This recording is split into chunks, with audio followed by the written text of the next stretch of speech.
Hey, Bloodline Scores coming to you live from the den. This is episode number 2. Proud to present it. I want to start off with this is brought by Birdman Bats, brought to you by Birdman Bats. Great supporter of Bloodline Sports. They sent us, I'm joined here with Nick Shiaka, Coach Shiaka out of California, Coach Vacario out of California, came out this weekend. Say hi, guys. How you doing, TJ? Great, great. Nick, Gentlemen, how how you you doing, guys buddy? doing? Good, good. Love that La Habra hat, bud. Got to represent the Highlanders. That's sick. I need one. That's So right. Birdman sent us some custom fungos. I posted it earlier this week. They will be supporting our collegiate team this summer. So proud of that. Every kid's going to get a bat, with their signature on it, and little keepsake for their collegiate experience this summer. So very, very cool. Got another shout out I want to give out to Coach Knock out of Southern California. That's right, I said she is one of the best catching coaches in Orange County. Her Instagram page is OTO underscore baseball underscore training. She's got a relationship with Coach Vicario at Orange High School. I'll let Alex elaborate just a little bit real quick. Yeah, I've known Coach Knock for over 20 years. I coached her in high school. She played varsity baseball. At the time, she was one of the toughest kids out there. Now I've coached with her. She's been coaching varsity baseball. Well, coaching for over 15 years. She's been doing varsity baseball for about 10 now. She's great with the kids. OTO, baseball training. She does private lessons, hitting, catching, and she also does catchers clinics on the weekend. So if you go to her Instagram that TJ mentioned, you can get the dates for those clinics. So if you're in the area, come out and work with Coach Knock. You'll get better and you won't regret it. Yeah, and anything you don't get from this episode, you can reach out to us and we'll let you guys know. But any aspiring catchers out in Orange County, even in Arizona, go out there. I mean, book a session with her. She's amazing. She's got the uh, personality that I would love to play for. She's gritty and she knows her stuff. So uh, real proud to have her with us as a partner. So let's go into last week's tournament, the Winter Classic that Bloodline Baseball played in. Like I said earlier in one of our posts, that we got Coach Shiaka and Coach Vicario came out from Orange County. They've known of these players for quite a bit. They've seen a little bit of them, but they got a chance to see them up live, interact with them in the dugout. So I want to see what kind of reaction they have. Anything that stood out to them on certain players. So go ahead. I'll start with Coach Vicario. Well, yeah, it was great getting out there. Like you said, I had worked with and coached in some of the games with maybe about half the guys that were out there this weekend. Half I had just met, but to be honest, some of them had just met each other, but you wouldn't know it by the vibe in the dugout, the way they played. They communicated, they played hard. We did go 1-2. Um, as most coaches would say, we very easily could have won all three. But yeah, we love their temperament. They were yes sir, no sir. I appreciate it. Thank you. Thanks for coming out. Um, we knew they were great ball players, but they turned out to be great people as well. So it was a fun experience for me, not only getting to coach them, but getting to know them a little bit. Looking forward to going out there again soon and working with a lot of the same kids. Any Yeah, certain just to piggyback off that, I mean, I had a blast out there. I mean, meeting all those young gentlemen and their attitudes were so positive. And as Alex mentioned, it seemed like they knew each other. A lot of them just met each other, But I had a great time talking with them, getting to know them. Really good personalities and hard workers. Well, I Uh, mean, I think that's a testament of baseball itself, right? I mean, it's a fraternity. We've talked about this for many years. The Mm-hmm. dugout is a sacred place. It's a sport that not everybody loves, which is fine. Makes us love it even more. And to get ball players, true ball players. I mean, these guys are dudes, right? They're not just wannabes that want to come out and put their glove on, put a jersey on, right? These guys are going to the next level, and so and I think they see that, they appreciate the talent that's next to them. They size themselves up against each other, so it's very cool. I'm glad you guys were able to come out and experience that. That was fun. Yeah, so you're saying before a couple, players that stood out to me was, I've seen Mason Ullman in person before, not a ton, but a little bit, and I hear you talk about him a lot. But just this weekend, I mean, obviously you look at him, 6'2", 225 in all the right places. He's a stud. He's a horse. He hits, and we got to see him pitch the last game where we were a little short, and we said, Mason, give us an inning. Yep. Mason, give us another one. Yep. Mason, how you feeling? One more. Yep. And he throws well. Um, he battled. He gave us, I think, 4 innings. Is that right? 4 innings. Yeah, four Yeah. innings, no walks. Yeah.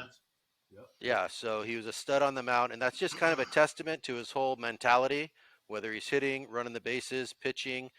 He's a gamer. You could tell he's always having a good time. He's a great teammate. He talks to the guys.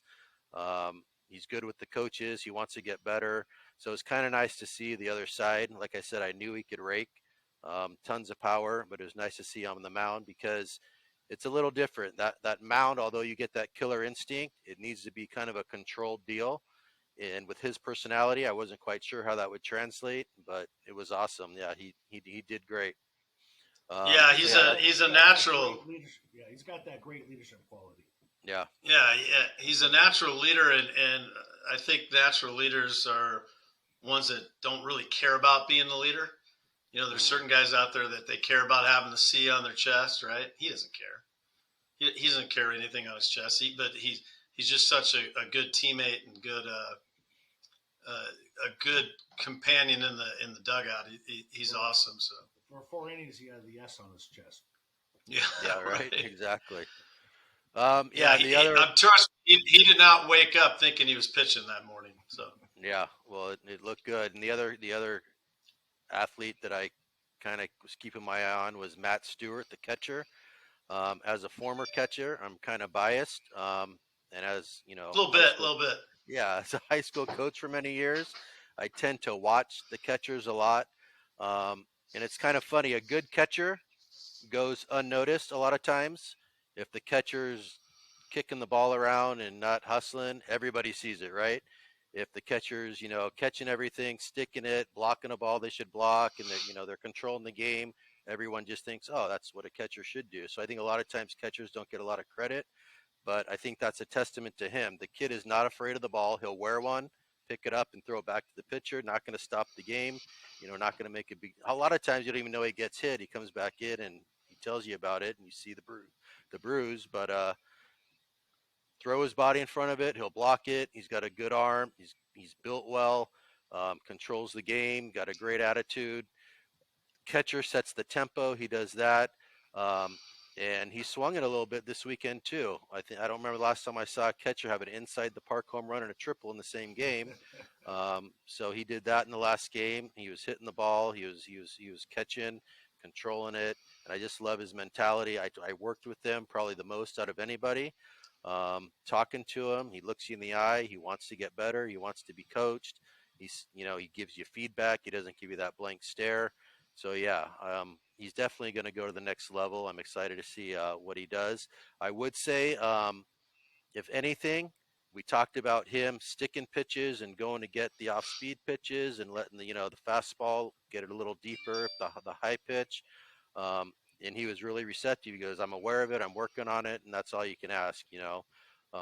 So yeah, it was fun to watch him both hit and catch at the same time. I want to piggyback what you're saying. Not getting a lot of credit because one of the guys I really enjoyed was Justin Parks out there playing first base for us. Yeah. 6'7", 240 out of Gilbert High School, class of 24, right, TJ? Yeah. And you know what? I was I amazed was at how so soft he impressed. was at first base. Yeah, I was so impressed with his grabs. He was very smooth. I'd like to see him get a little bit better around the bag with his footwork, but overall, I mean, his 6'7" frame is not going to get too many balls past him. So The he's a way first he was able baseman, to and you pick. played what? What position did you play? I so happen to play first base actually. Oh, okay. Yeah. So yeah, Yeah. All right. You guys all stick together, don't you? One of the most Yeah. unappreciated, positions on the field. So, but no, great temperament. I just, he's just going to grow. He really is. He's a pitcher also, left-handed pitcher. What is his velo, TJ? About 89? That's what I hear. I can't wait to see him pitch. Yeah. 89? And when you say grow, I think you mean develop, right? I mean, I don't know how much further he's going to grow physically, but yeah, there's a true rawness there with him. Yeah, absolutely. Yeah. Great temperament, great attitude. As Alex mentioned, yes sir, no sir. But you could tell, when I had the chance to talk to him a couple of times, he was so attentive and just, and you can see he wants to get better. But I really enjoyed him.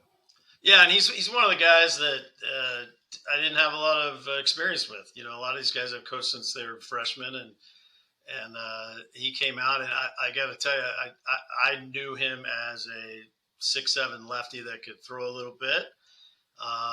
He's put himself on the shelf for a little while, which is what guys are doing nowadays, which is fine. But said, I will stick him at first base because I know he played first base, and I was actually a little concerned because we're playing big boy baseball, and I'm telling you, man, the softness, like just a couple. What I first noticed was we had a couple pickoffs to first base early, and it was just like I got to do it left-handed, but it was like I mentioned to you guys, he was like playing catch with his little kid brother. Well, there were about 3 or 4 pickoffs that I thought were going to the fence. I'm like 6'7" down in the dirt, ain't getting it, and I don't think one did. So he got it. Got him. Yeah, and I like him in the box. I like his presence in the box too. He's got a little bit to work on, but he's one of those guys. If you throw it where he wants it, it's gonna get damaged. So yeah, real excited. There was one other guy you want to talk about, Nick? Colin Senior, quiet leader. Kid's a stud, man. Stud. Love that kid. Had a great time talking with him. He's got that quiet leadership quality about him. He could rake, runs fast. He moved a lot better than I thought he would. And, he's quiet and sneaky. Sorry, go ahead. Yep. No, that's all right. Yeah, he's quiet and sneaky. I was gonna say he's short for us. He's kind of sneaky funny too. Oh yeah, big time. Really enjoyed him. Yeah. Yeah, he's got a good sense of humor. That if you watch his Instagram, he does some stuff at school with some videos that not having anything to do with baseball is pretty funny. But yeah, I've known him since he's been about 14, and like I mentioned earlier in some of the posts, he's one of the best hitters I've ever seen, and real excited. Surprised me with the pop that he had. Yeah. Well, I'll tell you what surprises me the most, because I always thought he's going to eventually be a third baseman. He can flat play shortstop. Yeah. He's got the instincts. He's got the footwork. The footwork on just like we talked about. I thought it was great, Al, when you said that, catchers, when they're doing their job, they don't really get noticed. And Nick, you say first baseman's underrated. Yeah, those are the two most underrated positions out there. And if you don't have them, you can't win. But if you look at when you said that, it made me think about shortstops. Everybody thinks about the little fancy play, the play in the hole, the diving play, but the routine play. And Colin Senior will make that routine play almost every time. And I'm just going to elaborate on that too with Kyle Jeffries. Kyle, I coached in high school a little bit. Hadn't seen him in a while. He came out, had 3 hits for us this weekend. Played a good shortstop. Can play center. Can play right. He missed on Sunday. Went to a camp. I'd sent a text to his father saying, "Hey, Kyle looked great. Looks good. He's been in the weight room. Looking good for his senior year." The camp he went to, I guess there was a game. He had another 3 hits. He pitched, I think 2 innings or 3 innings, struck out 5. So, ups to Kyle, and we'll look forward to seeing him play as well. Overall good weekend. Like you mentioned, we were 1-2. We could have easily gone 3-0. But it was tough just trying to get the guys back together again. And some people knew each other, some people didn't. So I wanted to talk about a couple other players that I had not seen at all. Brigden Smith, outfielder, out of Campo Verde, athletic kid, great demeanor. It seems like a broken record when we talk about our dugout. What we had this weekend is just really good dudes, right? Um, they interacted with each other, even if they didn't know each other. They got to know each other. Very unassuming, but confident in their own way. Was very impressed by Brigden and what he brought to the table. I think he hits 3-hole over at Campo, and he's going to be going to Phoenix College next year. And then John Crocker came out. He's from Desert Vista. He was there mainly really to support Jake Romaine, and I'm wearing my Live Like Letty shirt. Didn't know John at all. He came out, pitched game 2, threw nothing but strikes, threw fast, worked hard, worked fast. Another great kid, great attitude, and so he'll be playing with us next month. So, what do you guys think about those guys? Because you saw just about as much as I did, or you knew just about as much as I did. So, Well, yeah, it's you impressive. think? Go ahead, Nick. No, that's all right. Go ahead, buddy. No, I was just going to say, again, impressive. Because when a college gets a kid or a high school, whoever, kids come out that can play, but do you want all those kids on your team just because they can play? And the answer is no. You know, especially a college coach, they have so many options. They not only want athletes, they want good ball players, they want good kids, they don't want grade problems, they don't want, kids causing trouble. And the two you mentioned are that they can play. And as far as I know, they keep their nose clean. They love the game and they play hard. So yeah, I was impressed with them as well. Agree. Yeah, and I want to talk a little bit about Jaden LeRae. This kid's a sophomore. He's committed to Arizona State. Maybe the most confident kid I've ever coached. He's you think about players that he's going to have a love-hate relationship. It's just the stigma that's following him for some reason, and he reminds me of Bregman. There's people that love Bregman or hate Bregman, but the thing is Bregman works. Bregman is a rat. He takes ground balls. He's always hitting in the cages and getting all his extra work in, and that's what Jaden does. And he's, to me, it's refreshing because he if we had every kid out there that was like him, I don't think I could do it. But he just brings a lot. Just loves the game of baseball, and a great guy. And I was very impressed because I hadn't seen him play that much. I've seen him work out a lot because he's a younger guy with the Dirtbags where I was prior. But every time I see him play, he just impresses me even more. What did you guys? What was your take with Jaden? There's you have your confidence in being cocky, and Jaden to me is not cocky. He's confident. He's got an air about him, but it's a positive air, if you will. And I was impressed how he was with the other players. I was impressed with him at the plates, and just how he interacted with the coaches. And the kid's a stud. Yeah, I loved how he has fun. I mean, he has fun on the field, he has fun in the dugout, but it's not a distracting type of, he's not messing around. It's about the game, but he's got a smile on his face. You can tell he's having a good time. Um, I guess it helps to be that good, to have fun when you play the game, but not everybody does. Right. But yeah, another kid with a great attitude and a high ceiling. Yeah, and then I talked about we were going to go down the roster and talk about just about everybody, which will maybe reflect a little bit going down. One thing I really do want to talk about is one player I want to talk about, and we take constructive criticism. I hope these kids take it because we got two baseball guys coming from California. Coach Vicario coached 25 years, high school at Orange High School. Nick obviously played. His family played. Big baseball background with his family. And these guys know the game.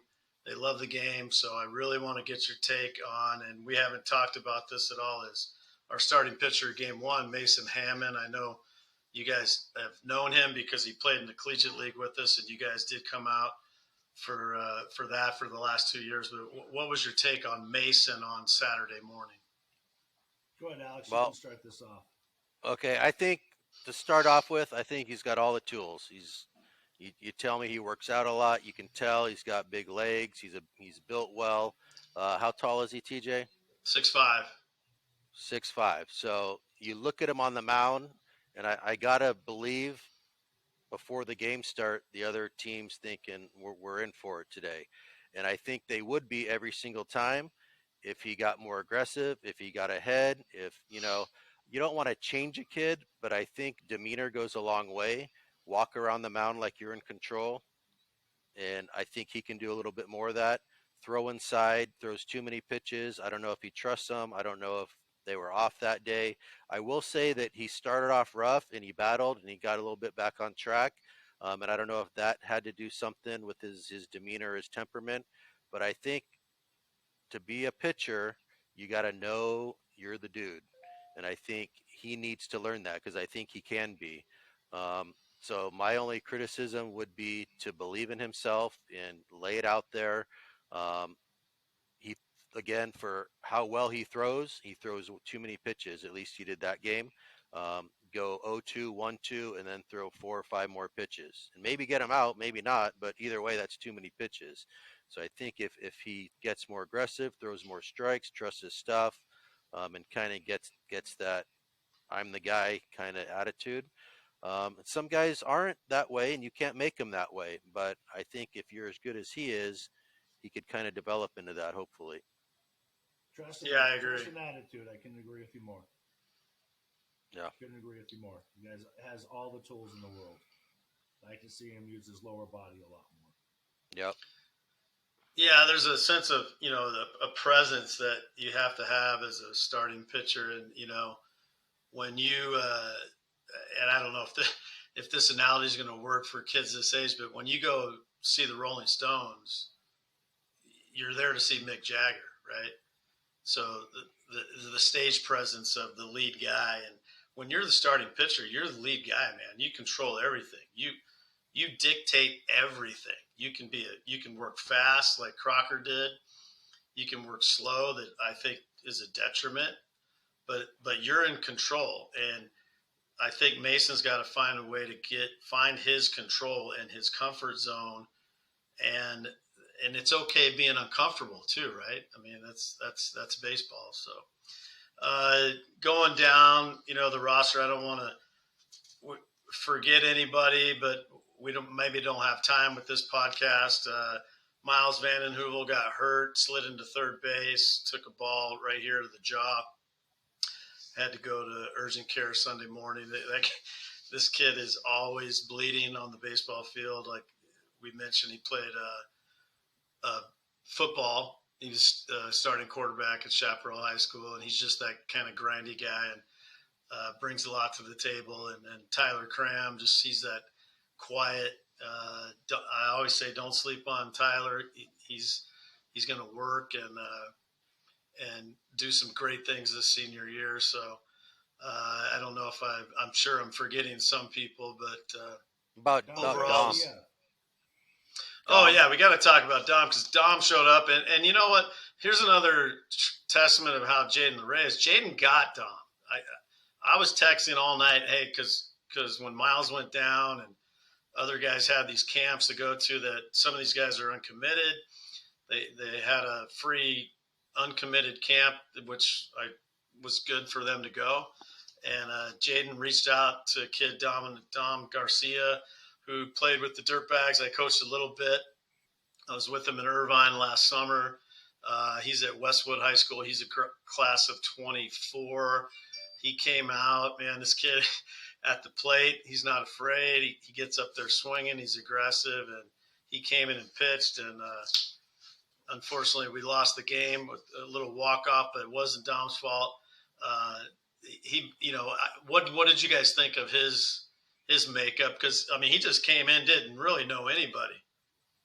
Well, I'll tell you, Right I didn't know him at all. But as soon as I flipped to him in the cages, like you said, he gets after. He doesn't get cheated. Um, so that was a good first impression. Then I had a chat with him during the game. He said, "Yeah, you're, a tag up." I'm like, "Yeah, I do this." He's like, "Yeah, you're right. Yes, sir, I got it. Next time." I'm like, "All right, good." And you throw him into pitch. He does that. He threw strikes, and yeah, he was solid defensively. So yeah, he did a good job. Agreed. Yeah, I'll end with Carson Bittner. I don't want to forget him. He pitched both Saturday games, came in and closed. Not a pitcher, utility dude, can play anywhere in the field. He's looking like he's worked really hard on his hitting. He's an athlete, so great job, Carson. And we'll January 6th, 7th, 8th, we're going to be playing in the January Classic. Hope you guys can make it. We'll put together the roster soon, and we'll make sure we have what we need, and let's go out and win this thing. We got very strong offensive squad, and again, this is just to get ready for the senior season and some juniors, some sophomores, but the varsity season, and we're excited just to have one little last hurrah before that starts. And we'll go into real quick. We'll finish on our collegiate team. All these guys, I want you guys to play with us with Bloodline Sports this summer. We're going to go out to Palm Springs. Hopefully, I've been reaching out quite a bit. Go out there for a weekend and play some California boys. But make sure we'll have our uniforms set up pretty soon. We'll have the fees and the dates and all that good stuff. So we'll get you guys all signed up. It's a very competitive league, and we're excited about that. One more shout out for Birdman Bats. We're going to have through the fungos that we got, I ordered some bats for my son. He's back in town from Nebraska. I have a couple college guys over on the side of the house hitting in the cage, and we'll probably have a little feedback for some college dudes on Birdman Bats so you guys can get a feel of what they're all about. But they're legit, real solid baseball bats. So we're glad you guys could join us for episode 2 with the Den, and we'll talk to you guys later. If we don't talk to you next week, have a wonderful Christmas season, holiday season, and we'll look forward to talking to you soon. Thanks. Hey, TJ, All right, you want to mention thank who you. our guest is next week? What's that? Would you like to introduce? Would you like to let everybody know who our guest is next? Oh, yeah. We're excited about this. Now, this might be a little bit out of our realm, but I'll tell you why. I'll tell you why it's not out of our realm. It's one of my favorite sports. And Coach Shiaka was a former professional referee for boxing. And I want to, sorry, I'm trying to share this thing. And yeah, Nick was a former referee with boxing, and we're going to have a chance to interview with Richard Steele, Hall of Fame referee. He's living in Vegas right now. He obviously did some Tyson fights, some big fights, and he's got a special cause going on. And Nick, why don't you elaborate on that? And we're going to actually be talking to him a week from tonight. Go ahead, Nick. Yeah, so Mr. Steele is a Hall of Fame referee. He's done 147 world title fights. He's out of Las Vegas. He has a Richard Steele gym out in Las Vegas, North Las Vegas, and we just recently partnered up with him and the Richard Steele Foundation. So we're really looking forward to talking with him, getting some insight, and really looking forward to it. And we're going to have Bobby Vagliotti on with us as well. Yeah, very exciting. Very exciting. I did get a chance to listen in on someone had a hands-free call going on, and he's got a very distinct voice. It was fun to listen to him and talk to him. He's got a lot of motivation and a lot of energy for a guy that's been around the block and done what he's done. So we're excited. We'll reach out to you guys next week, and again, happy holidays. We'll talk to you soon. All right, guys, take care. All right, see you.